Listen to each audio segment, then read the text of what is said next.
depending on reaching their targets. That is an exact improvement and how to follow SDG in a company accordingly, their financing together with the bank. Well, these have been the three, and you see here the 2 basis point less or more. The last one I can present you here. We have not only the single company, but we have also the banks which are offering different bonds. And these bonds have perhaps certain linked SDG targets. And this is a statistic up to 2021. You see, we have more and more of these bonds following these SDG rules. CO2 emission is at the moment the biggest one, but also sustainability-linked loans, social bonds, or other sustainability targets we have to follow if we are emitting these bonds. And that's a development you see from 2013 to 2021. So more and more of these bonds are linked to the SDG targets.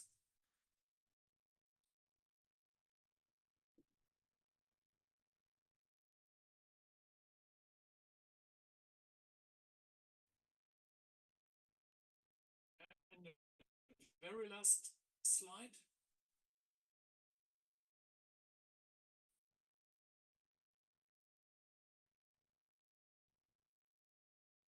That's the German situation.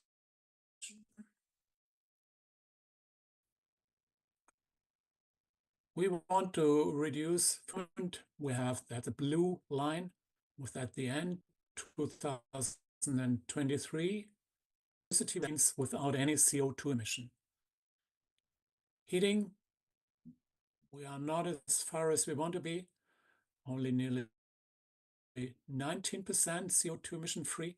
And you see, and that is one of the challenges.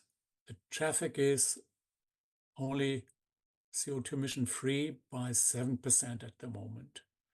But that's a very German situation and not the European one. So many thanks for your attention. And I hope I gave you some impressions on SDG targets, more or less of a European point of view. Many thanks. And now it's really time that you can discuss and put some questions, and I try to answer them. Thanks a lot.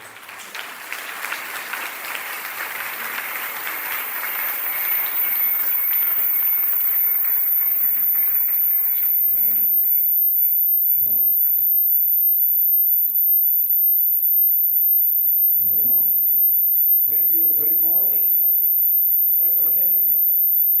Definitely, it's important to know how other countries, for example Germany, tries to comply the SDG goals and in order to have an adequate development. Well, thank you, Professor Henning, for your great conference. Now we will move on to the questions from our students. So, students, if anyone has a question, please raise your hand, and the girls will bring you the microphone.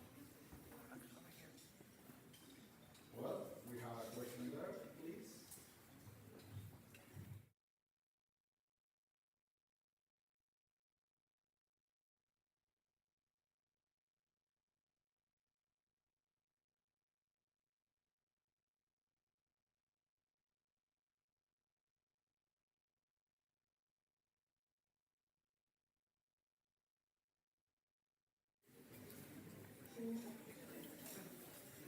one is how could CO2 emissions be reduced in developing countries such as Mexico, where large European companies come to produce their goods? And the second play in promoting the sustainable policies of its members.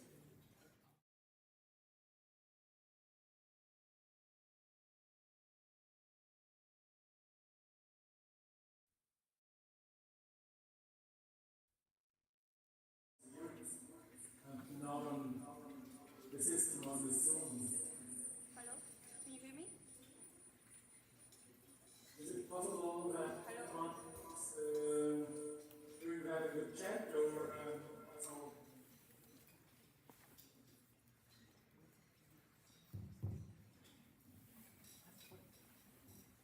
Hello, can you hear me?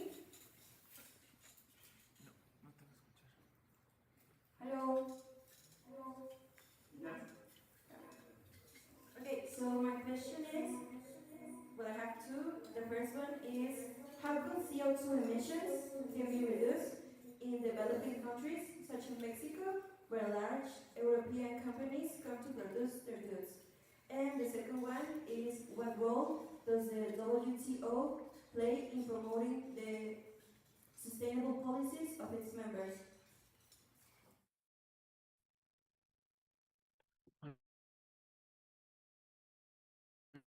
Got only some.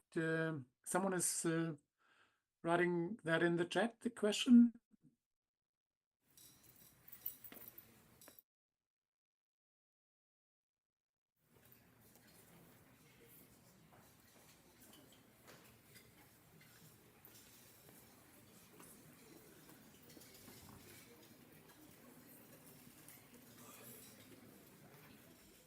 Really sorry that. Yes, Professor, we're going to write the question. Really good enough.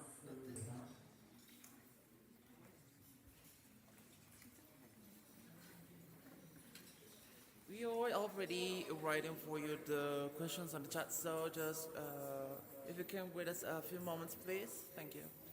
Yeah, I can. Wunderbar.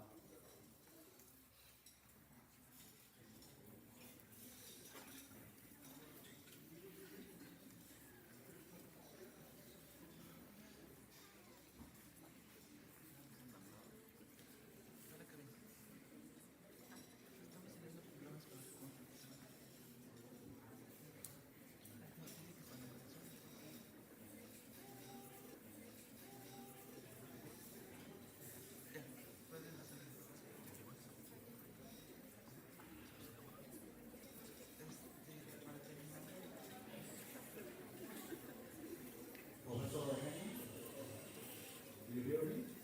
Professor Henning, do you hear me?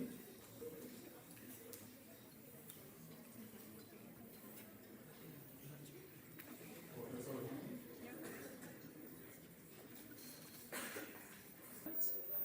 Smoothly, and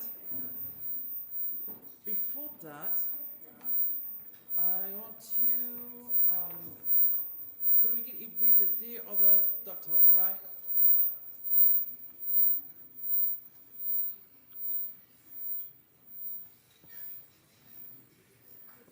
Dr. Henning, can you hear me? Yeah. Yes. Sorry, Professor, we were having problems to write the questions and with the internet connection. Very good. So you can repeat the question, then it would be easy to answer to. Okay.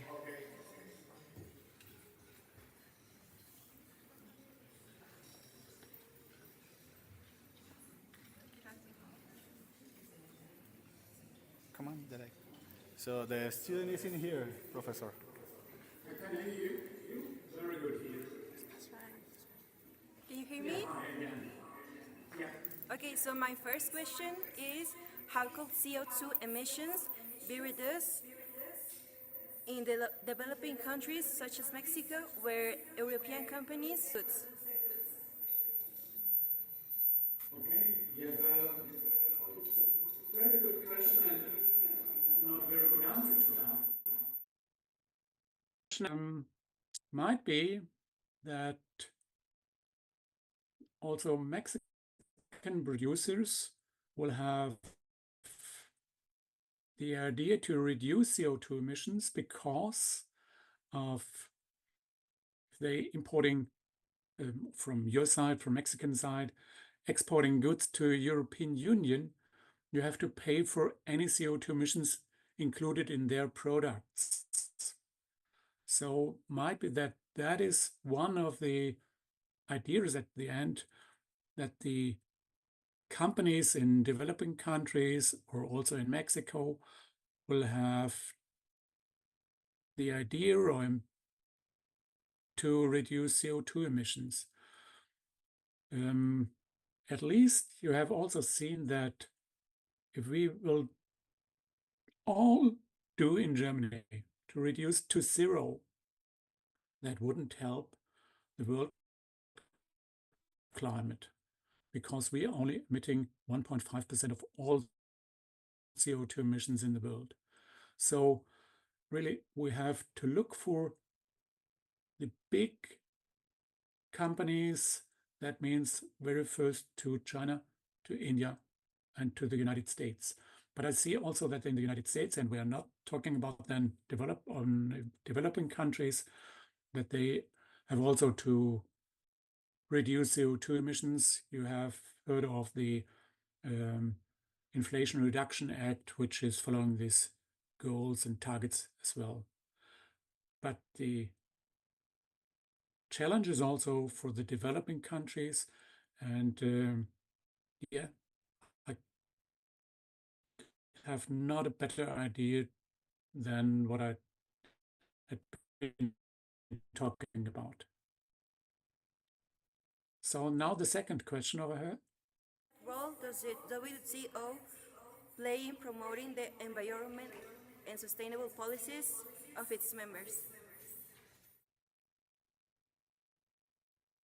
What's the role of the WTO play in promoting the sustainable policies of its members? So WTO,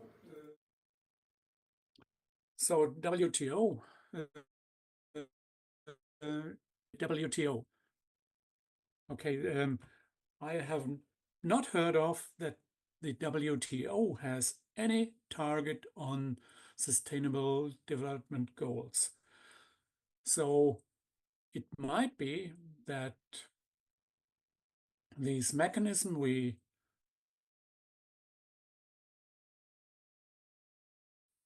I've talked about, the carbon border adjustment mechanism of the European Union, will not be with the rules of the WTO. And then we will see what we can do else. But WTO for themselves have no goals or targets on the SDG, as far as I know.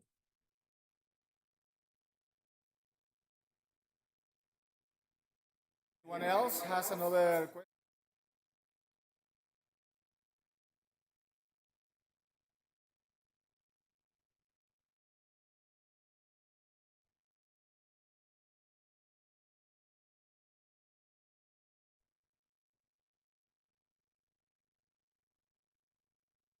Yeah.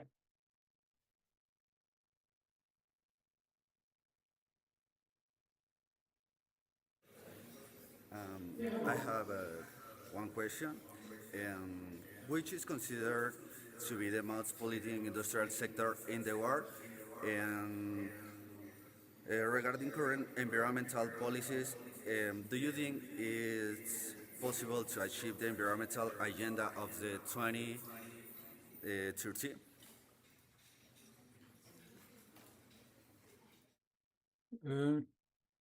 Can you ask again? So the very first words are a little bit hard to understand. Okay. Which is considered to be the most polluting industrial sectors in the world, and regarding current environmental policies, do you think that it is possible to achieve the environmental agenda of the 2030? So The target, I can only talk about European or German situation. You might know that at the moment our government is also a part of the so-called Green Party. That means they are really following these targets to reduce CO2 emissions and to follow these other SDG targets. If we are now looking for the German situation, we have the challenge that we don't want to have any nuclear power, which is not emitting CO2. And therefore, at the moment, we have more power stations with coal. And that is really not a very good situation. But it should be only limited to, let's say, 5 years. There is a limited time for their power stations. What else? Now we are building up a new grid for hydrogen, for the, let's say, alternative to the gas which we had imported from Russia. And you know the situation of Russia and Europe in the Ukraine. So we want to have less gas, even not only because of the war, but also because of CO2 emissions by gas. So now we are building up a new grid where we have hydrogen as an alternative to gas. What are we doing else?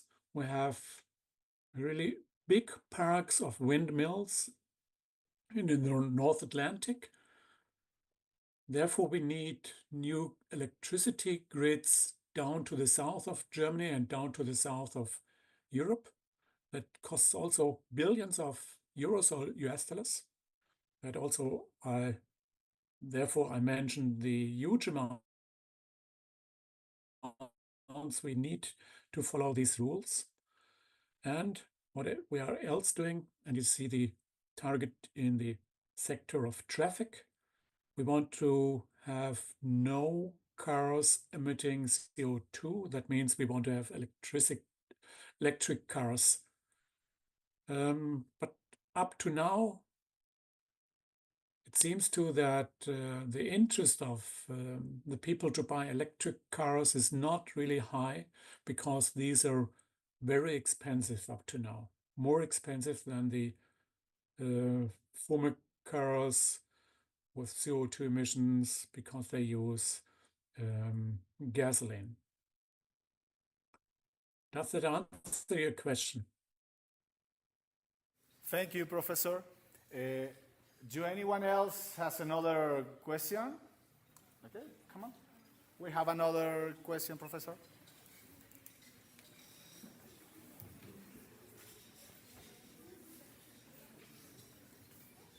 Hi, Professor. My question is, what are the main challenges to achieving the SDGs? It would be easier for me to understand you if you will come also to the microphone in the front.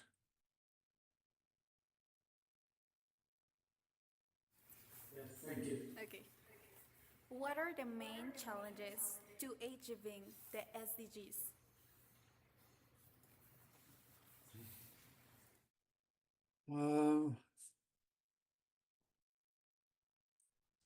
I believe that we have also to convince our citizens that we have to follow these rules, because many people, also here in Germany, have to pay more if we want to reduce CO2 emissions or to follow other SDG targets.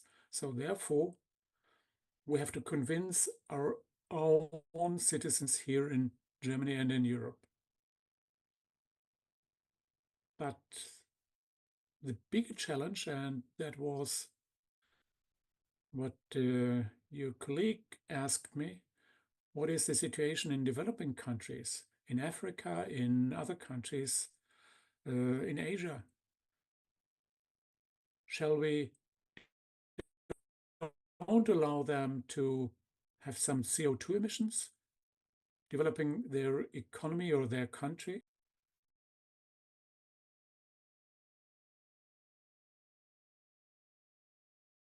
So we have to convince them as well. The United States and the European Union, European countries have to pay also the developing countries. We have really to finance developing countries to reduce their CO2 emissions. And I think that is one of the challenges, because also therefore we have to convince our citizens that they have to take the burden to finance other countries to reduce CO2 emissions. So at least is to overcome the traditional way of life. And that is not welcomed by all the people. I hope that. Thank you, Professor Henning. That was the last question. So we thank you in advance to join us once again at our International Congress on Foreign Trade. It was a pleasure to have you at this conference, and we hope it will be not the last time. We will look forward to having you with us the next time. Thank you very much, Professor Henning. On behalf of Professor Gerardo Suarez Barrera, I thank you and see you